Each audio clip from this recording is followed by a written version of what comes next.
Hello all, இந்த வீடியோவில் என்ன பார்க்க போகிறோம் அப்படின்னா இந்த மோர் தேன் 2 கன்கரண்ட் ஃபோர்ஸ் அப்படின்னு டாபிக் பார்த்தோம் இல்லையா. ஸோ அந்த மாடல் பேஸ் பண்ண சம் தான் நம்ம இப்போ பார்க்க போகிறோம். சரிங்களா, இது வந்து ஃபஸ்ட் யூனிட்டில் இந்த டைப்பில் வந்து இதான் ஃபஸ்ட் சம். ஓகேங்களா, இதில் கொஷினில் பாருங்கள் 3 கோப்ளானார் கன்கரண்ட் ஃபோர்ஸ்ன்னு இருக்குது. அப்போ பாருங்கள் 3. ஸோ கோப்ளானார் என்னன்னு சொல்லி இப்போ எக்ஸ்பிளைன் பண்ணுறேன். ஓகேங்களா, ஸோ 3 கன்கரண்ட் ஃபோர்ஸ். ஓகேவா, நாம் இதுக்கு முன்னாடி பார்த்தோம்னா வந்து 2 கன்கரண்ட் ஃபோர்ஸுக்கான ஃபார்முலா தான் பார்த்துருப்போம். இது 3, அது 3ன்னு இல்லை, மோர் தேன் 2. ஸோ 2க்கு மேலே 3ஆக இருக்கலாம், 4ஆக இருக்கலாம். இதுலேருந்து 3 ஃபோர்ஸ் கொடுத்துருக்காங்க, 4 ஃபோர்ஸ் கொடுப்பாங்க, இல்லை 5 ஃபோர்ஸ் கொடுப்பாங்க. ஸோ எத்தனை ஃபோர்ஸ் கொடுத்தாலும் இந்த மோர் தேன் 2 அப்படின்னாலே வந்து இப்போ போட போகிற இந்த சம் போடுறோம் இல்லையா, இந்த ப்ரொசீஜர் தான் நீங்கள் ஃபாலோ பண்ணணும். இதில் சில சின்ன ஒரு லைட்டாக டிஃப்ரென்ஸ் வரும் சம்மில். ஓகேவா, சின்ன கான்செப்ட் உள்ள ஆட் ஆகும். அது என்னன்னு சொல்லி நீங்கள் அப்படியே பார்த்தீங்கன்னா உங்களுக்கு புரிஞ்சிடும். சரியா, மற்றபடி இல்லை எதுவும் கிடையாது. ரொம்ப ஈஸியான ஒரு சம் தான். ஸோ இந்த மாதிரி மாடல் தான் உங்களுக்கு 12 மார்க்கில் வர்றதுக்கான சான்சஸ் நிறைய இருக்குது. சரியா, இந்த சம் நல்லா பார்த்துங்க. இது வந்து இந்த மாடலில் இதுதான் first some. Okay, 3 coplanar concurrent forces are acting at a point as shown in figure. Determine the resultant in magnitude and direction. இதுதான் கொஷின். ஓகேங்களா, ஸோ இந்த கொஷின் கொடுத்து ட்ராயிங் கொடுத்துருக்காங்க நமக்கு. ஸோ நம்ம கொஷின் போகிறதுக்கு முன்னாடி வந்து கோப்ளானார் கன்கரண்ட் ஃபோர்ஸ்னால் என்ன நமக்கு தெரிஞ்சிக்கணும். சில பேசிக்கான விஷயங்கள் கண்டிப்பாக தெரிஞ்சிருக்கணும். ஓகேவா, ஸோ கோப்ளானார் அப்படின்னா என்னென்னா ஒரு பிளேன்னா ஒரு 2 டைமென்ஷனல் ஷேப். ஓகேவா, இப்போ இதுதான் ஒரு பிளேன். இதுக்கு நமக்கு என்ன இருக்குது, லென்த் இருக்கும், ஒரு பிரெத் இருக்கும், அவ்வளோதான். லென்த்து பிரெத் 2 டைமென்ஷன் மட்டும்தான். ஸோ ஒரு 2 டைமென்ஷனல் ஷேப்பில் ஃபோர்ஸ்லாம் ஆக்ட் ஆகுது. இப்படி ஒரு ஃபோர்ஸ் ஆக்ட் ஆகுது, இப்படி ஒரு ஃபோர்ஸ் ஆக்ட் ஆகுது. ஃபோர்ஸ் இப்படின்னு ஆக்ட் ஆகலாம். ஸோ இந்த ஒரு பிளேனுக்குள்ளே எல்லா ஃபோர்ஸும் ஆக்ட் ஆச்சுன்னா அதுக்கு பேர் தான் கோப்ளானார் ஃபோர்ஸஸ். புரியுதா, ஒரு பிளேன் தான் இருக்கும், அந்த ஒரு பிளேனில் அந்த ஒரு பிளேனுக்குள்ளே எல்லா ஃபோர்ஸும் ஆக்ட் ஆகும். அதான் வந்து கோப்ளானார் ஃபோர்ஸஸ். இப்போ இப்படி ஒரு பிளேன் இருக்குது. ஓகேவா, இது ஒரு பிளேனு கூட பார்த்தீங்கன்னா இப்போ இப்படி ஒரு பிளேன் இருக்கும். ஸோ இங்கே ஒரு பிளேன் இருக்குது, இங்கே ஒரு பிளேன் இருக்குது. ஸோ இந்த பிளேனில் சில ஃபோர்ஸ் ஆக்ட் ஆகும், இந்த பிளேன்லேயும் சில ஃபோர்ஸ் ஆக்ட் ஆகும். புரியுதா, ஸோ ஒரே பிளேனில் எல்லா ஃபோர்ஸ் ஆக்ட் ஆகும், அதுக்கு பேர் கோப்ளானார் ஃபோர்ஸஸ். வெவ்வேறு பிளேன்ஸ், டிஃப்ரெண்ட் பிளேன்ஸ் இருக்குது, டிஃப்ரெண்ட் பிளேனில் ஆக்ட் ஆச்சுன்னா அதுக்கு பேர் நான் கோப்ளானார் ஃபோர்ஸஸ். ஓகேவா, அப்போ கன்கரண்ட் ஃபோர்ஸ்னால் என்ன அப்படின்னா ஒரு பிளேன், கோப்ளானானது ஒரு பிளேனில் ஒரு பாயிண்ட் சூஸ் பண்ணிக்கிறேன். இது ஒரு பாயிண்ட், சென்டர் பாயிண்ட் எடுத்துக்கலாம். இந்த பாயிண்ட்டை பேஸ் பண்ணி தான் எல்லா ஃபோர்ஸும் ஆக்ட் ஆகும். ஓகேவா, இந்த பாயிண்ட்டை பேஸ் பண்ணி தான் எல்லா ஃபோர்ஸும் ஆக்ட் ஆகும். ஸோ ஒரு பாயிண்ட்டை பேஸாக வச்சு தான் எல்லா ஃபோர்ஸும் ஆக்ட் ஆகும். அப்போ ஒரு பிளேனில் ஒரு பாயிண்ட்டை பேஸ் பண்ணி எல்லா ஃபோர்ஸும் ஆக்ட் ஆகுதுன்னா அதுக்கு பேர் தான் கோப்ளானார் கன்கரண்ட் ஃபோர்ஸ். ஸோ ஒரு பாயிண்ட்டை பேஸ் பண்ணி போச்சுன்னா அதான் கன்கரண்ட் ஃபோர்ஸ். இப்போ ஒரு பிளேனில் வந்து அந்த மாதிரி பாயிண்ட் எதுவும் நம்ம கான்சன்ட்ரேட் பண்ணாமல் எங்கள் ஃபோர்ஸ் எப்படி வேணால் ஆக்ட் ஆகலாம், லெஃப்ட்டு ரைட்டு மேலே இப்படி வேணால் ஆக்ட் ஆகலாம். ஸோ நார்மலாக ஆக்ட் ஆகுது. இது பேர் வந்து கோப்ளானார் நான் கன்கரண்ட் ஃபோர்ஸ். புரியுதா, ஸோ ஒரு பிளேன் இருக்கிறதால கோப்ளானார். ஸோ நம்ம ஃபோர்ஸ் எப்படி வேணால் ஆக்ட் ஆகுது அப்படின்னா நான் கன்கரண்ட் ஃபோர்ஸு. ஸோ ஒரு பிளேனில் ஒரு பாயிண்ட்டை பேஸ் பண்ணி எல்லா ஃபோர்ஸும் ஆக்ட் ஆகுதுன்னா கோப்ளானார் கன்கரண்ட் ஃபோர்ஸ். ஓகேவா, சரி நம்ம சம்முக்கு போயிடலாம். எல்லாத்தையும் கிளியர் பண்ணிக்கிறேன். ஓகே, ஸோ சம் பாருங்கள். கொஷினில் 3 கோப்ளானார் கன்கரண்ட் ஃபோர்ஸஸ்ன்னு கொடுத்துருக்காங்களா. இது பாருங்கள், இதுதான் ட்ராயிங். அப்போ இது எப்படி இருக்குது, நமக்கு ஒரு பிளேன். ஓகேவா, இந்த பிளேனில் ஒரு பாயிண்ட்டை பேஸ் பண்ணி இப்படி ஒரு ஃபோர்ஸ் ஆக்ட் ஆகுது, இப்படி ஒரு ஃபோர்ஸ் ஆக்ட் ஆகுது, இப்படி ஒரு ஃபோர்ஸ் ஆக்ட் ஆகுது. அதான் so 3 கோப்ளானார் concurrent forces acting at A point as shown in figure. So உங்களுக்கு புரிஞ்சிருக்கும்னு நினைக்கிறேன். ஓகே, டிட்டர்மின் வந்து ரிசல்ட்னு கேட்டாங்க. ஸோ இது மாதிரி ரொம்ப ஈஸியான சம் தான். ஓகேவா, ஸோ என்ன இதுக்கு வந்து சில basic step by step procedure இருக்குது, அது என்னென்னு பார்த்துடலாம். ஸோ என்ன பாருங்கள், resultant force of more than 2 concurrent forces. So எப்படி கண்டுபிடிக்கணும், ஃபஸ்ட்டு வந்து ஸ்டெப் 1 வந்து find the algebraic sum of horizontal component. ஓகேவா, ஃபஸ்ட் ஸ்டெப் தான் algebraic sum of horizontal component. Step 2 வந்து algebraic sum of vertical component, horizontal component, vertical component. Step 3 வந்து find the magnitude of resultant forces. Formula வந்து R is equal to summation H square. Summation ஹெச்னு இருக்கா, அதான் horizontal component. Summation வீன் இருக்கா, இதுதான் vertical component. So ரெண்டுத்தையும் add பண்ணி ஸ்கொயர் பை ரூட் எடுக்கணும், அவ்வளோதான். அடுத்த ஸ்டெப் 4 டேரக்ஷன் கண்டுபிடிக்கிறது வந்து alpha is equal to tan inverse of summation V divide by summation H, அவ்வளோதான். ஸோ இது ஆர்டரில் நம்ம போட்டோன்னா சம் முடிஞ்சிச்சு. ஓகேவா, ஸோ கொஷின் கொடுத்துட்டாங்க. ஸோ கொஷினில் வந்து நான் ஒரு விஷயம் தெரிஞ்சுக்கணும். என்ன விஷயம் தெரிஞ்சுக்கணுன்னா, எப்போவுமே இது பாருங்கள், இது வந்து நமக்கு ஒரு நிமிஷம் எல்லாத்தையும் கிளியர் பண்ணிக்கிறேன். ஓகே, இது வந்து நம்மளுடைய எக்ஸ் ஆக்சிஸ். ஓகேவா, இது வந்து ஒய் ஆக்சிஸ், இது ஒய் ஆக்சிஸ். ஓகே, சரி. எல்லா ஆங்கிள்ஸும் வந்து எக்ஸ் ஆக்சிஸ் டச் பண்ணி தான் நமக்கு எடுக்கணும். எக்ஸ் ஆக்சிஸில் தான் நம்ம ஆங்கிள் வரணும் எல்லா ஃபோர்ஸுக்கும். அந்த மாதிரி வரலன்னா எக்ஸ் ஆக்சிஸுக்கு மாற்றணும். ஓகேவா, அது அடுத்தது போட சம்பளம் உங்களுக்கு புரியும். இந்த சம்பளம் நமக்கு பாருங்கள். ஸோ இங்கேருந்து இந்த ஃபோர்ஸுக்கு எக்ஸ் ஆக்சிஸ் டச் ஆகி 45 டிகிரி வந்துருக்கு. So no problem. இங்கேயும் எக்ஸ் ஆக்சிஸ் டச் ஆகி வந்துருச்சு. ஓகே, இங்கேயும் எக்ஸலன்ட் டச் ஆகிருக்கு, 60 வந்திருக்கு. ஸோ இந்த ஆக்சிஸ் வந்து இது ஆங்கிள் கரெக்டாக இருக்குது இதில். ஓகேவா, அடுத்து ஸோ ஃபஸ்ட் ஸ்டெப் என்ன அப்படின்னா, இது போகிறதுக்கு ஃப்ரீ பாடி டயக்ராம் ஒன்று போட்டிருங்க. ஓகேவா, ஃப்ரீ பாடி டயக்ராம்னா இருக்கிற ட்ராயிங்கை சிம்பிளிஃபை பண்ணுறது, நமக்கு என்ன தேவையோ அதை வந்து சிம்பிளிஃபை பண்ணி வரைகிறது, அதான் ஃப்ரீ பாடி டயக்ராம். சரியா, ஸோ கொடுத்துருக்க அந்த சிஸ்டம் ஆஃப் ஃபோர்ஸை நமக்கு ப்ராப்ளமுக்கு தேவையான மாதிரி சிம்பிளிஃபை பண்ணி வரைகிறது, அதான் ஃப்ரீ பாடி டயக்ராம். ஓகேவா, ஸோ ஹெச்னா ஹரிசான்டல், வீனா வெர்டிக்கல். ஸோ ஹெச்சுக்கு நம்ம என்ன பண்ணணும்னா காஸ் தீட்டா யூஸ் பண்ணணும், விக்கு சைன் தீட்டா யூஸ் பண்ணணும். இது ஞாபகம் வச்சுக்கோங்க. ஓகேவா, ஹெச்சுக்கு ஹரிசான்டலுக்கு காஸ் தீட்டா, வெர்டிக்கலுக்கு சைன் தீட்டா. ஓகேவா, ஸோ ஃபஸ்ட் ஸ்டெப் என்ன அப்படின்னா, ஃப்ரீ பாடி எப்படி வரையணும் அப்படின்னா, கொடுத்துருக்க ஃபஸ்ட்டு எல்லா ஃபோர்ஸையும் நம்ம என்ன பண்ணணும், ரிசால்வ் பண்ணணும். ரிசால்வ் பண்ணுறதுனா எல்லாத்தையும் பிரிக்கணும், எல்லாத்தையும் ரிசால்வ் பண்ணணும். ஓகேவா, ஸோ ஃபஸ்ட்டு எப்படி இருக்குது, இப்படி இருக்கா. ஃபஸ்ட் இதே மாதிரி நான் கொஞ்சம் கிராஸாக போட்டுறேன், நீங்கள் ஸ்ட்ரெயிட்டாக வரைச்சிக்கோங்க. இப்படி கோடு போட்டுக்கோங்க. ஓகேவா, ஸோ இப்படி இருக்கா, இது ரிசால்வ் பண்ணுறோம். ஸோ எக்ஸ் ஹரிசான்டலாக ஒரு லைன் போட்டுக்கோங்க, வெர்டிக்கலாக ஒரு ரிசால்வ் பண்ணுங்கள். ஓகேவா, ஸோ என்ன சொன்னேன், ஹரிசான்டலுக்கு காஸ் தீட்டா, அப்போ லோடு எவ்வளோ 200. அப்போ இதை வந்து இந்த மாதிரி ரிசல்ட் பண்ணியிருக்கேன். லோடு எவ்வளோ 200 ஹரிசான்டல் காஸ் தீட்டா, தீட்டான்றது நம்ம ஆங்கிள், இதோடைய ஆங்கிள் எவ்வளோ 45 டிகிரி, 200 காஸ் 45. வெர்டிக்கலுக்கு அது 200 சைன் 45.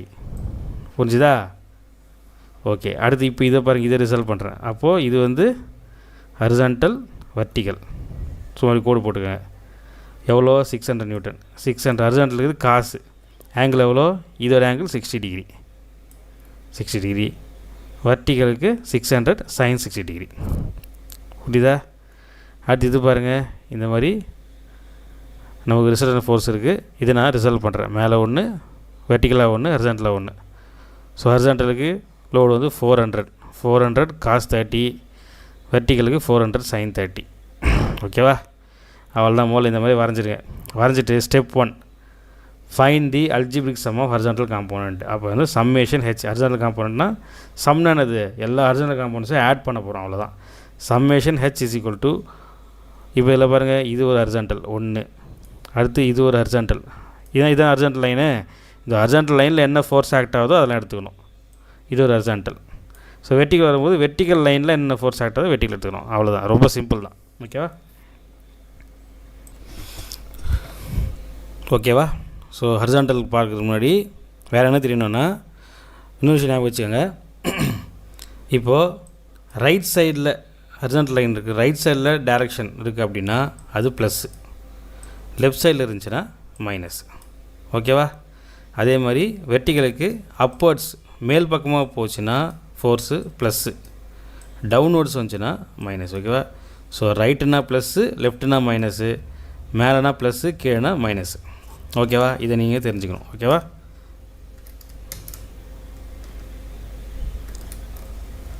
எல்லாத்தையும் கிளியர் பண்ணிக்கிறேன். ஓகே, ஸோ ஸ்டெப் 1 பாருங்கள், find the algebraic sum of horizontal forces. So horizontal காம்போனன்ட்னா சம்மேஷன் ஹெச். ஸோ எதெல்லாம் ஹரிசான்டலாக இருக்கோ அதெல்லாம் கூட்டணும், அதுதான். ஸோ பாருங்கள், இது எப்படி இருக்குது, இதுதான் இது ஒரு ஹரிசான்டல் 1, இது ஒரு ஹரிசான்டல் 2, இது ஒரு ஹரிசான்டல், மொத்தம் 3. ஓகேவா, இது நமக்கு ரைட்டில் போதா ஃபோர்ஸு, பாருங்கள் ரைட்டில் போதா. அப்போ என்ன சொன்னேன், ப்ளஸ்ஸு, அப்போது 200 காஸ் 45. அடுத்து இதுவும் நமக்கு ரைட்டில் தான் போகுது, அப்போது ப்ளஸ்ஸு 600 காஸ் 60. இது பாருங்கள் நமக்கு லெஃப்ட்டில் போகுது. ஓகேவா, அப்போது மைனஸ் 400 காஸ் 30. ஓகேவா, அவ்வளோதான். அப்படியே கால்குலேட்டர் சப்ஸ்டிட் பண்ண 200 காஸ் 45, இது அப்படியே கால்குலேட்டர் போட்டிங்கன்னா நமக்கு ஆன்சர் கிடச்சிடும். Summation H is equal to நமக்கு நியூட்டன். ஸோ யூனிட் கம்பல்சரி போடணும். சரியா, ஸோ கொஷினில் நம்ம கொடுத்துருக்க யூனிட் வந்து நியூட்டனில் தான் கொடுத்துருக்காங்க. சப்போஸ் கிலோமீட்டரில் கொடுத்துருந்தாங்க அப்படின்னா அந்த யூனிட் போடுங்க. ஸோ யூனிட்டை மாத்திராதீங்க, யூனிட்டுக்கு மார்க் இருக்குது. ஸோ சம்மேஷன் ஹெச்சோட ஆன்சர் வந்து 95.01 நியூட்டன். முடிஞ்சு. அடுத்து step 2, find the algebraic sum of vertical component. ஓகேவா, அது பாருங்கள், summation V is equal to அதே தான். வெர்டிக்கல் எதெல்லாம் இருக்குது, 1, 2, 3. ஸோ மேலே போதா, இது +200 sin 45, +400 sin 30, minus 600 sin 60 அவ்வளோதான். ஓகேவா? 200 sin 45 plus 400 sin 30 minus 600 sin 60. அப்படியே சால்வ் பண்ணிங்கன்னா சம்மேஷன் b நமக்கு கிடச்சிருச்சு. ஓகேவா? ஃபஸ்ட் ஆன்சர் முடிஞ்சா. அடுத்து பாருங்கள், மூணாவது magnitude resultant forces. So R கண்டுபிடிக்கிற ஃபார்முலா வந்து R is equal to root of summation H square plus summation V square. Summation ஹெச்சுக்கு என்ன ஆன்சரு நம்ம கண்டுபிடிச்சோம் இல்லையா, என்னது 95.01 நியூட்டன். அதை அப்படியே போடுங்க ஸ்கொயரு ப்ளஸ்ஸு சம்மேஷனுக்கு பிறகு மைனஸில் வந்துருக்கு -178.19 நியூட்டன். அதை அப்படியே போடுங்க. போட்டுட்டு அப்படியே ஸ்கொயர் பண்ணி ஆட் பண்ணி ரூட் எடுங்க. ரூட்டு தான் நமக்கு ஆன்சர் கிடச்சிரும். ஓகேவா? ரிசல்ட் கண்டுபிடிச்சாச்சு. லாஸ்ட் ஸ்டெப் வந்து direction of the resultant forces. So அதுக்கு வந்து formula alpha is equal to tan inverse of summation V divide by summation H. So இந்த ஃபார்முலாம் கண்டிப்பாக மனப்பாடம் பண்ணி தான் ஆகணும். ஓகேவா? ஃபார்முலா படிச்சுங்க, ஈஸி தான். So tan inverse summation V நமக்கு தெரியும். ஸோ இங்கே போடும்போது மைனஸ் போகணும்னு அவசியம் கிடையாது. ஓகேவா? மைனஸ் போட்டாலும் இந்த tan இன்வர்ஸ் வந்து இதெல்லாம் இந்த நமக்கு தேவை ஆங்கிள். ஸோ ஆங்கிளுக்கு நமக்கு மைனஸ் தேவையில்லை. ஓகேவா? ஸோ ஆங்கிள் தான் ஃபைன் பண்ணுறோம். ஸோ ஆங்கிளுக்கு நமக்கு ப்ளஸ் மைனஸ்லாம் தேவையில்லை. நீங்கள் டேட்டா அந்த எப்படி வந்தாலும் இந்த வேல்யூ டேட்டா போட்டுக்கோங்க. ஓகேவா? நீங்கள் மைனஸ் போட்டாலும் நமக்கு வந்து அது பாதிப்பு ஏற்படுத்தாது. ஓகே, அடுத்து சம்மேஷன் ஹெச்சுக்கான ஆன்சர் 95.01 இருக்கா, அதை சப்ஸ்டியூட் பண்ணுங்கள். ஸோ இது கேல்குலேட்டரை போட்டிங்கன்னா நமக்கு ஆல்ஃபா வேல்யூ கிடச்சிரும். ஸோ இவ்வளோ தான் சம். லாஸ்ட்டாக வந்து நமக்கு பாருங்கள் கொடுத்துருக்க ட்ராயிங்க்கு சம்மேஷன் வி நமக்கு எப்படி கிடச்சிருக்கு, சரி சம்மேஷன் ஹெச் வந்து பாசிட்டிவில் கிடச்சிருக்கு. 95.1 பாசிட்டிவ்னா இப்போ ரைட் சைடில் போகும். ஓகேவா? சம்மேஷன் வி வந்து மைனஸ்னால் டவுன்வர்ட்ஸில் தான் போகும். சொன்னேன் இல்லையா, இப்போ வெர்டிகலுக்கு அப்வர்ட்ஸ்னால் பாசிட்டிவ், டவுன்வர்ட்ஸ்னால் மைனஸ், அப்படி தானே அர்த்தம். அப்போது சம்மேஷன் விக்கு இப்படி டவுன்வர்ட்ஸில் போடுங்க. ஸோ இது ரிசல்டன்ட் ஃபோர்ஸ் எவ்வளோ, இதை தான் அங்கே வரைஞ்சிருக்கேன், தெரியுதா? ஸோ இந்த பக்கம் சம்மேஷன் ஹெச் நமக்கு பாசிட்டிவ் வந்ததால் இந்த பக்கம் டைரெக்ஷன் போட்டு சம்மேஷன் ஹெச் போட்டேன். ஸோ சம்மேஷன் நெகட்டிவில் வந்ததால் டவுன்வர்ட்ஸில் போட்டு இதை போட்டேன். ஸோ ரெண்டுத்தையும் கண்டுபிடிச்சி ரிசல்டன்ட் ஃபோர்ஸ் எவ்வளோ, 201. ஸோ இது ஒரு ரிசல்டன்ட் ஃபோர்ஸ் வந்து சும்மா சென்டராக ஒரு இன்க்ளைண்டாக ஒரு கோடு போட்டு இந்த வேல்யூ எழுதிருங்க. கண்டுபிடிச்ச ஆங்கிள் எவ்வளோ, எக்ஸ் ஆக்சிலேருந்து இப்படி கோடு போட்டு அந்த ஆங்கிள் எழுதிருங்க. இதை போட்டு சம் முடிச்சிருங்க. ஓகேவா? புரிஞ்சுதா சம்மு? ஸோ ஃபஸ்ட்டு வந்து ஃபீட்பேக் டயக்ராம் வரைய போகிறோம். அதுக்கு அடுத்து சம்மேஷன் ஹெச், அடுத்து சம்மேஷன் வி, அடுத்து ரிசல்டன்ட்டு, அடுத்து ஆல்ஃபா. அவ்வளோதான். அதை வரைஞ்சிட்டு நமக்கு வந்திருக்க ஆன்சருக்கு தகுந்த மாதிரி இந்த ட்ராயிங் வரையணும். ஓகேவா? ஸோ ஃபஸ்ட் சம் முடிஞ்சது. அடுத்த சம் பார்க்கலாம். ஸோ அடுத்த சம், ஸோ செகண்ட் சம் பார்த்திங்கன்னா the 4 coplanar forces acting at a point as shown in figure determine the resultant in magnitude and direction அப்படின்னு சொல்லி கொடுத்துருக்காங்க. இதில் வந்து போன வாட்டி வந்து 3 ஃபோர்ஸஸ், 3 கோப்ளானார் ஃபோர்ஸஸ், இந்த வாட்டி 4 ஃபோர்ஸஸ். ஸோ கோப்ளானார் ஃபோர்ஸஸ் என்னன்னு சொல்லி ஆல்ரெடி சொல்லிட்டேன், அதெல்லாம் உங்களுக்கு தெரிஞ்சிருக்கும். ஓகேவா? சரி, இந்த மாதிரி கொடுத்துருக்காங்களா. ஸோ அதை ஒரே பிளேனில் நமக்கு ஃபோர்ஸ்லாம் ஆக்ட் ஆகுது. ஓகே, இல்லை பாருங்கள், நான் என்ன சொன்னேன், எல்லா ஆங்கிளும் நமக்கு எப்படி வரணும், எக்ஸ் ஆக்சிஸில் இருந்தால் வரணும். ஸோ இந்த ஆங்கிள் பாருங்கள், இந்த 104 நியூட்டனுக்கு 10 டிகிரி வந்திருக்கு. So okay, no problem. ஆனால் இந்த 156 நியூட்டன் இருக்கா, இதுக்கு பாருங்கள் 24 டிகிரி நமக்கு ஒய் ஆக்சிஸ்லேருந்து வந்திருக்கு. இங்கேருந்து நமக்கு வரணும். எக்ஸில் நம்ம இதுதான் நமக்கு தேவை, இது நமக்கு தேவையில்லை. அப்போ இதை நம்ம கண்டுபிடிக்கணும். அடுத்து இந்த 252 நியூட்டனுக்கு இது வந்திருக்கு. ஓகே, எக்ஸ்லேருந்து வந்திருக்கு. ஓகே, அடுத்து இந்த 288 நியூட்டனுக்கு ஒய்லேருந்து வந்திருக்கு. அப்போ நமக்கு இது தேவை, இங்கேருந்து இது வரைக்கும் தேவை. ஸோ இதை நம்ம கண்டுபிடிச்சிட்டோம் அப்படின்னா மற்றலாம் சேம் மாடல் தான். ஓகேவா? இதான் வந்து நமக்கு கொஞ்சம் டிஃப்ரெண்ட்டாக கேட்பாங்க. பாருங்கள், அதே மாதிரி லைன் போட்டுங்க, x axis y axis. So first line okay, no problem. So அதே மாதிரி போட்டு 104 டிகிரி 10 டிகிரி. அடுத்து இது வந்து 156 நியூட்டனா போட்டு இது எவ்வளோ நமக்கு, இது மொத்தமாக நமக்கு எப்படி இருக்கும், நமக்கு 90 டிகிரி இருக்கும். கரெக்டாக? ஸோ இது வந்து ஒரு ரைட் ஆங்கிள், இதான் 90 டிகிரி. இப்படி இருக்குமா, நமக்கு இது இப்போ எவ்வளோ இருக்குது, 24 டிகிரி இருக்குது. அப்போ 90 - 24 போட்டால் இந்த ஆன்சர் கிடச்சிரும். ஸோ 90 - 24 இது 66 டிகிரி. மொத்தமாக 90, அதில் 24 போச்சுன்னா மீதி வந்து 66. ஓகேவா? அடுத்து இது வந்து ஓகே, நோ ப்ராப்ளம், 3 டிகிரி, அப்படியே 3 டிகிரி வரைஞ்சிடலாம். இதுவும் அதே மாதிரி தான். இது எவ்வளோ நமக்கு 90 டிகிரி, இது 90 டிகிரி, இது 9 டிகிரி. அப்போ 90ல் 9 போச்சுன்னா ரிமைனிங் இதில் எவ்வளோ 81 டிகிரி. புரியுது? அதை 81 டிகிரி போட்டுருவேன். ஓகேவா? அவ்வளோதான், ஆங்கிளும் கண்டுபிடிச்சாச்சு. ஸோ சம் வந்து நம்ம போட வேண்டியது தான். So first as usual free body diagram. So free body diagram அப்படியே வரைகிறேன். ஃபஸ்ட் இங்கே பாருங்கள், இங்கே ஒரு ஃபோர்ஸ் ஆக்ட் ஆகுதா, இதை ரிசல்வ் பண்ணுறேன். ஸோ ஒரு ஹரிசாண்டல், ஒரு வெர்டிக்கல். எவ்வளோ 104 நியூட்டன். ஸோ 104 ஹரிசாண்டல்னால் காசு, ஆங்கிள் எவ்வளோ 10 டிகிரி, வெர்டிக்கல்னால் சைன், ஆங்கிள் 10 டிகிரி. ஓகேவா? முடிஞ்சுது. இந்த பக்கம் 156 காஸ் 66 டிகிரி, 156 சைன் 66 டிகிரி புரிஞ்சுதா. இதில் பாருங்கள் 2 ஃபோர்ஸ் ஆக்ட் ஆகுது. ஸோ நான் 2 போட்டுக்கிறேன். ஓகேவா. இப்படி ஒரு இதுக்கு இந்த ஒரு ஃபோர்ஸுக்கு ஒரு ஃபீட்பேக் டயக்ராமு, இன்னொரு ஃபோர்ஸுக்கு இன்னொரு ஸ்பிட் அப், அந்த மாதிரி போட்டிருக்கேன். இது எவ்வளோ 252க்கு எவ்வளோ 3 டிகிரி. அப்போ 252 cos 3, 252 sin 3. இது 282 282 cos 81 degree, sorry 288. Okay, 288 cos 81 degree, 288 sin 81 degree. ஓகேவா. ஸோ இதெல்லாம் தெளிவாக புரிஞ்சிருக்கும்னு நினைக்கிறேன். ஓகே, அடுத்த step 1. So algebraic sum of horizontal force summation H. So இதெல்லாம் ஹரிசாண்டல் ஃபோர்ஸ் இதில் 1 2 3 4 ஃபோர்ஸு.